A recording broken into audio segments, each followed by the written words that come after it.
second hand laptop တွေဝယ်တော့မယ်ဆိုလို့ရှိရင်အရေးကြီးဆုံးဖြစ်တဲ့ keyboard စနစ်လေးကို share လုပ်ပေးတော့မှာဖြစ်ပါတယ်ပထမဦးဆုံးအနေနဲ့ browser တွေကိုသွားပါပြီးရင် search bar ထဲမှာ keyboard tester ဆိုပြီးတော့ရိုက်ထည့်လိုက်ပါရိုက်ထည့်ပြီးတော့လို့ရှိရင် website တွေအများကြီးကြာလာပါလိမ့်မယ်အဲ့ထဲမှာ keytest ဆိုတဲ့ website တွေကိုဝင်လိုက်ပါ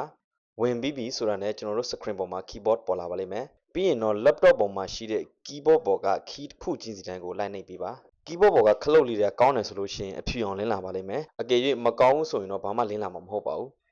keyboard စစ်တာဖြစ်တဲ့အတွက်ကြောင့်တစ်လုံးမကြံကောင်းမှုလိုအပ်ပါတယ်ဒီနည်းလေးနဲ့ကျွန်တော်တို့ laptop မွေးခင်မှာ keyboard ကိုစစ်ဆေးပေးလို့ရပါတယ်အကယ်၍အကျိုးရှိတယ်ဆိုရင် like and share လုပ်ပေးသွားကြပါနောက်ထပ် laptop နဲ့ပတ်သက်တဲ့ဘူးတူတာလေးသိရှိဖို့ရန်အတွက်လည်းကျွန်တော်ရဲ့ page လေးကို follow လုပ်ပေးသွားကြပါအားလုံးကျေးဇူးတင်ပါတယ်